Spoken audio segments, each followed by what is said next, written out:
कैसे करनी है। तो कैसे करने के दो हिस्से हैं। पहला हिस्सा कौन सा है, टीम कैसे बनानी है, पहले टीम बनाना। और दूसरा हिस्सा कौन सा है, टीम को लीड कैसे करना है, टीम को आगे लेके कैसे चलना है। तो टीम को सबसे पहले बनाने के लिए, टीम को बनाने के लिए सबसे पहले इस बिजनेस के अंदर हमें 4 बेसिक स्टेप हैं जो टीम को बनाने में काम आते हैं। आप सब जानते हो 4 बेसिक स्टेप है कि नहीं हमारे। बेसिक स्टेप 4 में कौन कौन से हैं। अगर ये काम ना होगा तो टीम बनेगी। तो आप में से मैं आपसे कुछ प्रश्न पूछना चाहता हूँ। यहाँ 300 लोग हैं, तो टीम बन गए, सब सिखा रहे हैं, सब बता रहे हैं, सब लीड करने के लिए। तो दूसरा हिस्सा, दूसरा पार्ट क्या है, लीड, टीम को लीड करना। तो दूसरे वाले पार्ट में काम करना चाहते हैं सभी। दूसरा हिस्सा कौन सा है, टीम को लीड करना। लेकिन टीम को बनाने का 2 पार्ट है, एक है टीम को बनाना और टीम को लीड करना। तो पहला वाला पार्ट हमारा टीम को बनाना है। तो टीम को बनाने के लिए पहले स्टेप कौन से हैं, 4 बेसिक स्टेप हैं, ड्रीम, लिस्ट, इन्विटेशन और शो द प्लान। तो अगर ये काम नहीं होगा तो प्लान ही नहीं दिखाए जाएंगे, लिस्ट का डाटा ही नहीं होगा, तो कैसे बनेगा। तो सबसे महत्वपूर्ण काम क्या है, आज इन 300 लोगों को लिस्ट पे काम करना है।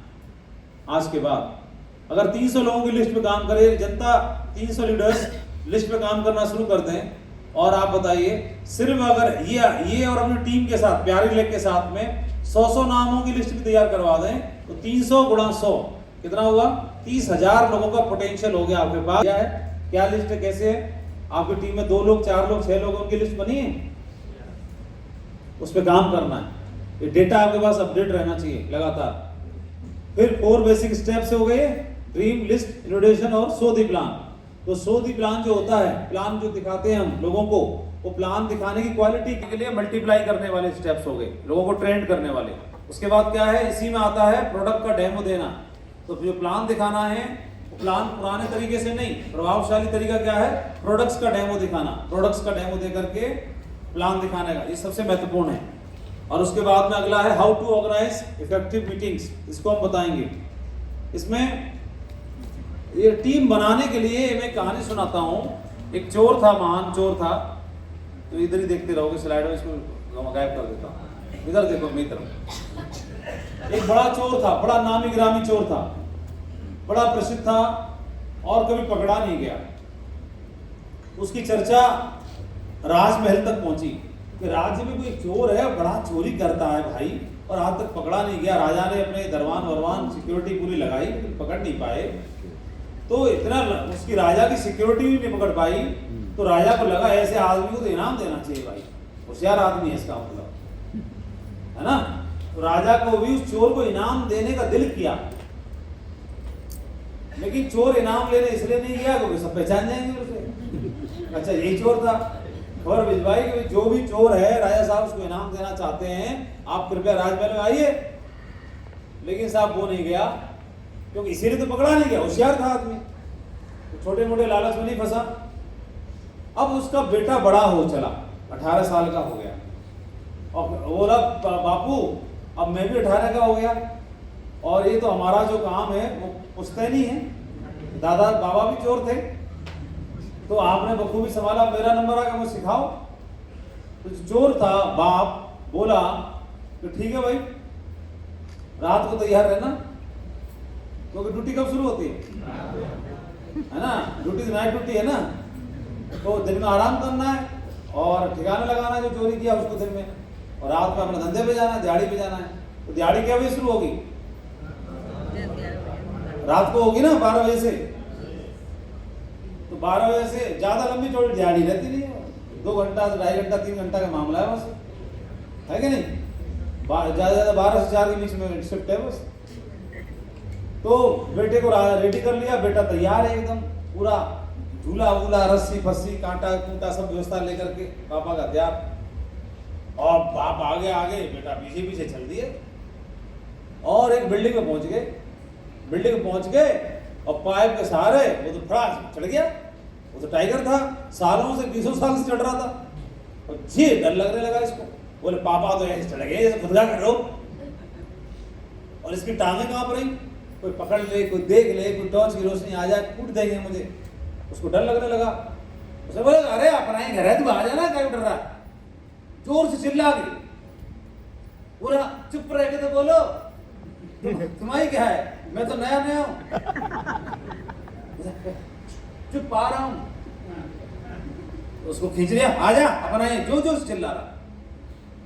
दोनों रात के 2 बजे थे और घुस गए अंदर, ऐसे ठाट से घुस रहा है जैसे खुद का ही घर है, कोई डर नहीं, बेखौफ। और ये अपने बाप को देख रहा है कितना बेखौफ घूम रहा है। अगर पकड़े गए, पकड़े नहीं गए इसलिए ये बेखौफ घूम रहे हैं। जिस दिन पकड़े गए ना, जितनी सुताई होगी उसको बार बार डर लगे। अब हुआ ये, बाप ने बेटे को आदेश दिया, जाओ माल ढूंढो। तो टॉर्च की रोशनी छोटी वाली लेकर के वो माल ढूंढा ढांडी करने लगा। उसने इशारा कर दिया, अलमारी खोल। तो सब व्यवस्था रहती है खोलने की, अलमारी में तो अलमारी खोल दी। अलमारी खोली और खोलने के बाद माल ढूंढने के लिए उसमें घुसा। तो बाप ने क्या किया, बाहर से थोड़ा धक्का दिया उसको, वो अंदर की तरफ धक्का लग गया उसको, बाहर से दरवाजा बंद कर दिया अलमारी का, बड़ी वाली अलमारी का, और ऊपर से ताला मार दिया उसका।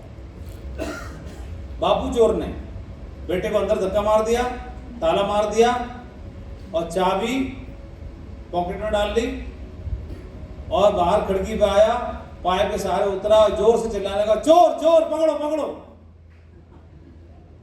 खुद ही ड्रामा कर दिया, खुद ही हल्ला मचा दिया और खुद तो भाग गया। जग गए तो पता चला कि चोर आया था घर, और सब ढूंढने लगे। चोर दिखाई तो नहीं दिया। नौकरानी जग गई, देखें अब चोर दिखे नहीं। बोला किसी ने हल्ला तो मचाया, चोर चोर आया, देखो इधर देखो, बाहर पाइप पे देखा, यहाँ देखा, वहां देखा, कोई दिखे नहीं। और वो अलमारी में बंद था। अब किसी को, नौकरानी को, मालिक को कैसे पता चला कि इसमें बंद है चोर? किसी को नहीं मालूम। लेकिन कोई बात नहीं है, धीरे धीरे आधा घंटा गुजर गया।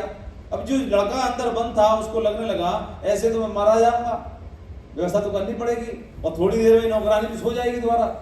तो उसने क्या किया, बाहर निकलने का उपाय दिमाग में आया। उसने चूहा की सी कटकटाने की आवाज निकाली मुंह में से, बनाई ताकि इसको सुनाई दे। तो नौकरानी को चूहा कुतरने की सी आवाज आई और उसने बोला कि लग रहा है इसमें चूहा कपड़े काट रहा। तो अलमारी की चाबी लाई और चाबी ला करके उसको ताले को खोला, तभी इसके दिमाग में आया और उसको अलमारी में से उसने मारा धक्का नौकरानी को और सीधा भागा, पाइप के सहारे से कूदा। नौकरानी चिल्लाई चोर चोर, तो बाकी भी जग गए। अब जग गए, ये भागा, चोर आगे और सब घर के सब लोग उसके पीछे पीछे, लाठी फाठी ले ला के सारा उनके पीछे। और भी अगल बगल के पड़ोसी जग गए, सब लाठी वाठियां ले लेके उसके पीछे दौड़ पड़े, पकड़ो मारो कूटो इसको, ये करो वो करो। और उसके साथ लाइफ में फर्स्ट टाइम ही हो गया ये तो घटना, है ना। अच्छा, उसे ये मालूम थी बापू ने हल्ला मचाया था चोर चोर का। उसे इतना लग रहा कि जाके अगर मैंने इस आदमी को आज जिंदा नहीं गाड़ा तो मेरा नाम नहीं। क्या नहीं गाड़ा? जिंदा नहीं मैंने चिनवा दिया तो मेरा नाम नहीं। और भागे भागे तो अब उसको लगा कि पब्लिक ज्यादा है और मैं दौड़ नहीं पाऊंगा और जान तो बचानी पड़ेगी। आगे कुआं दिखाई दिया रास्ते में, उसने क्या किया, आइडिया लगाया, एक पत्थर उठा करके कुआं में डाल दिया। आवाज थपाक से आई और खुद झाड़ी के नीचे छुप गया, ताकि उन्होंने सोचा कि लग रहा है इसमें पानी में कूद गया वो। तो उन्होंने जो कुएं में देखा, अरे अंधेरा है, कूद काद गया इसी में। वापस लौट गए, उसकी जान में जान आई। वहां से झाड़ी में से निकला और सीधा घर पहुंचा। घर पहुंच के देखा कि रजाई ओढ़ के सो रहा है बापू, रट्टे मार रहा है। उसे बोला बापू, जगाया उसको, मैं आ गया। तो बापू ने रजाई थोड़ी हटाई, आ गए, नींद में था, आ गया ना, बस ठीक है बढ़िया। बोले ठीक है बढ़िया, उठो। बोला बाकी बात सुबह करेंगे, सो आराम से। बोला मैं सुबह बात नहीं करूंगा, मैं अभी बतानी है सारी बात। बोले देख, तू इतनी पंचायत मेरे को कहानी सुनाएगा कि सारी मैं 20 साल से सुन रहा हूँ, से जान रहा हूँ, कुछ बताने की जरूरत नहीं है। तेरी ट्रेनिंग हुई, तू पास हो गया, जिंदा हो गया ना। क्या बोला? बच के आ गया तो इसका मतलब तू चोर बन गया। बाकी बीच में क्या हुआ मत बता, मुझे नहीं जानना, मैं सब जानता हूँ। ऐसे बेचारा कोई बंदा हमारा कैसे फॉर्म भरवा के लाया, कैसे नहीं भरवा के लाया, तो कहानी पूरी सुनाना चाहता है डिटेल में, ऐसे ऐसे हुआ। ये अप्लाई में समझते ये 15 साल से ही सुना, मत बता। अरे उन्होंने कैसे बोला, फिर चाय कैसे बनाई, फिर क्या बोला, और हम भरने में कितनी ताकत लगानी पड़ी। तो अपलाइन नहीं सुनना चाहता। अरे ये रेली के नाटक में 10 साल से देख रहा हूं, तू मत बता मुझे फॉर्म भर के लाया नहीं लाया, भर लाया ना, बात खत्म, बाकी के नाटक में सब पता है। अब हुआ ये चोर,